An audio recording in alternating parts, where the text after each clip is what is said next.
Hello everyone, welcome to my channel LR Eduverse. నేను దీపక్ కుమార్. ఈరోజు వీడియోలో అసలు మెషిన్ లెర్నింగ్ అంటే ఏంటి, మెషిన్ లెర్నింగ్ని ఎక్కడెక్కడ వాడతారు, దాని అప్లికేషన్స్ ఏంటి, దానిలో వాడే టూల్స్ ఏంటి, అంతా just basic. First, machine learning అంటే ఏంటి? మెషిన్ లెర్నింగ్ అంటే ఇదొక టైప్ ఆఫ్ ఏఐ.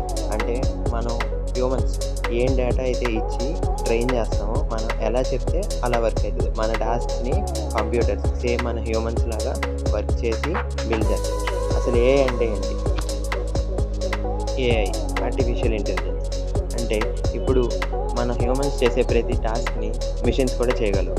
మిషన్స్కి మనం నేర్పే టాస్క్ బట్టి అవి నేర్చుకొని సేమ్ మన హ్యూమన్స్ లాగా ఏ వర్క్ అయినా చేయగలవు. సపోజ్ మెషిన్ లెర్నింగ్లో ఒక ఎగ్జాంపుల్ తీసుకుందాం. సపోజ్ ఇప్పుడు ఈమెయిల్స్ ఉన్నాయి, అందులో స్పామ్ ఫిల్టర్స్.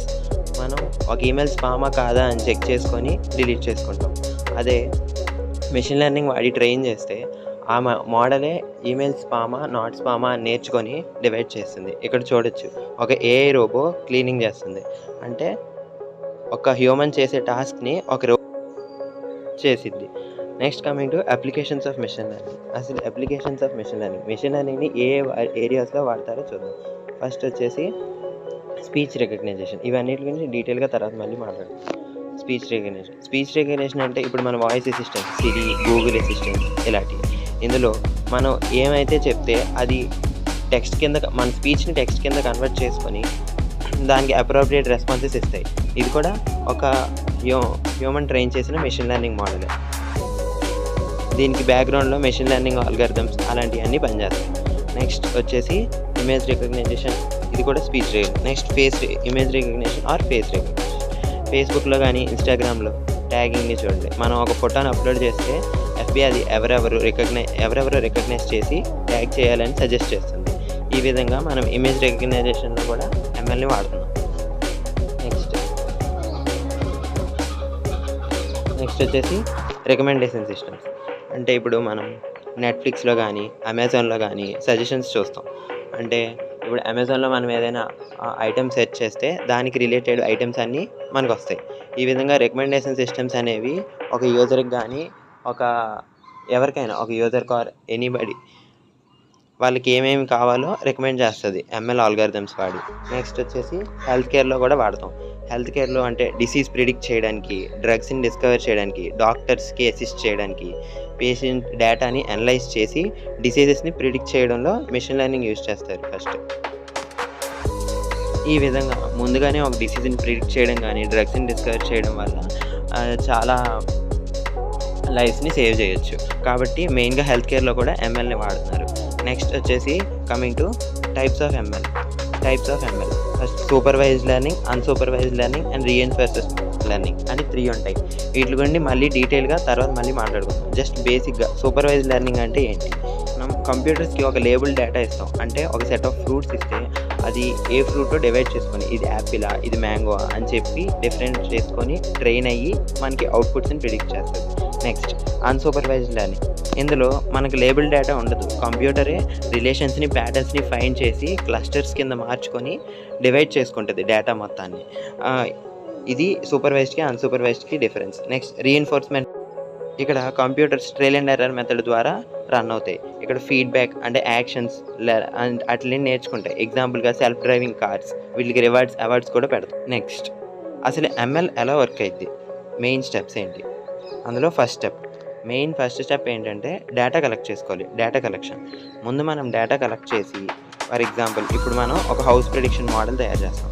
అంటే ఆ హౌస్కి ఏం కావాలి, సపోజ్ ఫీచర్స్ లాగా దాని సైజు, లొకేషన్, ఏరియా ఇలాంటివన్నీ తెలుసుకోవాలి. అలా తర్వాత దాన్ని ట్రైన్ చేయాలి. మనం మోడల్ని ఎలా ట్రైన్ చేయాలో తర్వాత నెక్స్ట్ వీడియోస్లో చూద్దాం. మనం ఫస్ట్ మోడల్ని ట్రైన్ చేసి ఆ మెషిన్ లెర్నింగ్ మోడల్ని రెడీ చేయాలి మనం ప్రిడిక్ట్ చేయడానికి మనం ఇచ్చిన డేటాకి.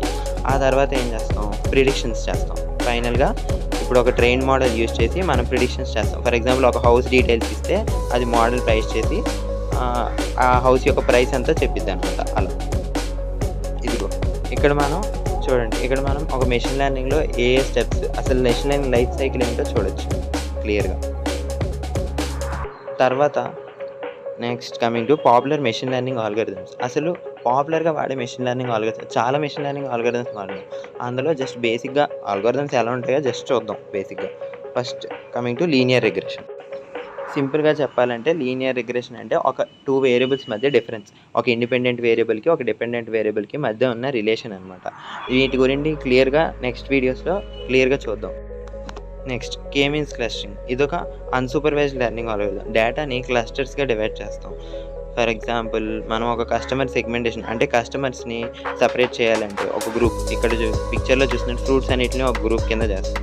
అలాగే నెక్స్ట్ వచ్చేసి డెసిషన్ ట్రీస్. డెసిషన్ ట్రీస్ అంటే మనం బోత్ క్లాసిఫికేషన్, రిగ్రెషన్ రెండిట్లో వాడతాం. డేటాని డిఫరెంట్ కేటగిరీస్‌లో డివైడ్ చేసి మనకి ఒక స్ట్రక్చర్‌ని ఒక ట్రీ లాగా ప్రివెంట్ చేస్తుంది.